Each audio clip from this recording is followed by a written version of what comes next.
नमस्कार, मैं हूं पार्थ और आज मैं आपको लेकर के आया हूं मदुरई के मीनाक्षी मंदिर में। जी हां, कांची कामाक्षी, मदुरई मीनाक्षी, काशी विशालाक्षी, ये तमिलनाडु की 3 प्रसिद्ध देवियां हैं और इस समय हम जहां खड़े हैं ये मदुरई का मीनाक्षी मंदिर है। कहा जाता है कि भारत के प्राचीन मंदिरों में सबसे प्राचीन अगर बात करें कि प्राचीनतम मंदिरों में से एक अगर कोई मंदिर है तो वो मदुरई का मीनाक्षी अम्मन मंदिर है। अगर बात ये है कि मीनाक्षी देवी है कौन, तो जो मीनाक्षी देवी हैं ये पार्वती का स्वरूप हैं और पार्वती को ही यहाँ मीनाक्षी के रूप में पूजा जाता है। ये मीनाक्षी मंदिर में शिव और पार्वती एक साथ विराजमान हैं। कहा जाता है कि मीनाक्षी उन्हें इसलिए कहा गया क्योंकि उनकी जो आंखें थी वो मीन की तरह थी, यानी कि मछलियों की तरह थी। कहा जाता है कि पांड्य राजाओं का जो चिन्ह था वो भी, यानी जो उनका ध्वज पताकों पे जो चिन्ह होता था वो भी मीन यानी मछली हुआ करती थी। और पांड्य राजाओं द्वारा बनाई हुई ये इमारतें आपके सम्मुख खड़ी हैं। वैसे तो ये इमारतें कितनी पुरानी हैं ये कहा नहीं जा सकता क्योंकि इन इमारतों का कोई भी डाटा नहीं निकाला गया है, लेकिन कहा जाता है कि 7वीं शताब्दी में इन इमारतों को बनवाया गया था।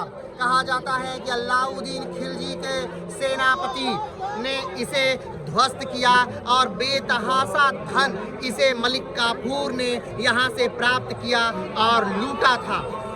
लेकिन फिर भी समय समय पर ये मंदिरें ढहती रहीं, बनती रहीं, बिगड़ती रहीं और उत्थान और पतन को प्राप्त करती रहीं। मदुरई में ये मीनाक्षी मंदिर कहा जाता है शहर की वजह से मंदिर का निर्माण नहीं हुआ, बल्कि इस मंदिर के वजह से इस शहर का निर्माण हुआ है। मदुरई मंदिर तमिलनाडु में पड़ता है और तमिलनाडु भारत का अंतिम राज्य है, दक्षिण भारत का, या फिर यूँ कहें तो दक्षिण का अंतिम राज्य तमिलनाडु है। और तमिलनाडु में ये मीनाक्षी अम्मन मंदिर, मीनाक्षी यानी माता पार्वती यानी कि मीन किसी आँखों वाली एक देवी जो कि भगवान शंकर और नंदी के साथ यहाँ पर विराजमान हैं तथा इस पूरे शहर को बसाए हुए हैं। ये अगर बात करें कि मदुरई जो मंदिर है ये किस नदी के किनारे बसा है, तो वैगेही नदी के किनारे मदुरई टेम्पल बसा हुआ है और अपनी बेतहाशा नक्काशगिरी के कारण ये टेम्पल प्रसिद्ध है। इसके 4 गोपुरम हैं, पूर्व, पश्चिम और उत्तर, यानी पूरब, पश्चिम, उत्तर और दक्षिण में 4 गोपुरम हैं। आप जानते हैं कि मंदिर निर्माण की 3 प्रमुख शैलियां हैं, नागर शैली, द्रविड़ियन शैली और बेसर शैली। नागर शैली नगरों में बनाए जाने के कारण उत्तर भारत की शैली थी, द्रविड़ शैली दक्षिण भारत की शैली जिनमें गोपुरम का भी विकास हुआ।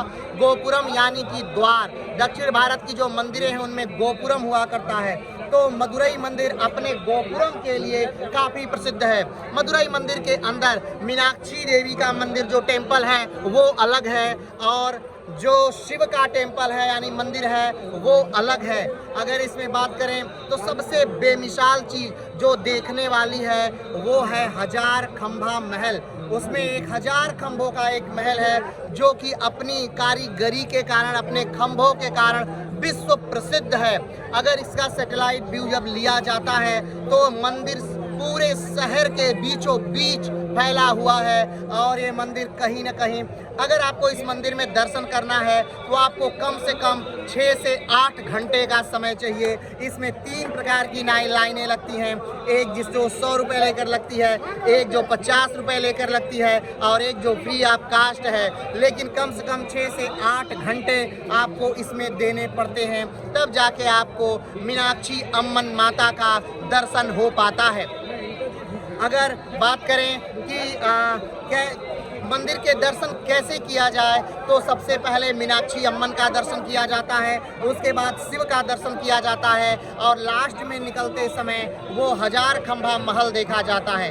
अगर इसके टाइमिंग की बात करें तो सुबह से लेकर के 12 बजे तक ये मंदिर खुला रहता है, फिर उसके बाद ये बंद हो जाता है, फिर 3 बजे पुनः खुलता है और फिर उसके बाद रात्रि के 9:30 बजे ये मंदिर बंद हो जाता है। लेकिन इस मंदिर में बहुत भीड़ है, बहुत भीड़ होती है, काफ़ी लंबी लाइन होती है। अगर इन लंबी लाइनों को सीधा कर दिया जाए तो कम से कम 5 किलोमीटर की ये लंबी लाइनें होंगी।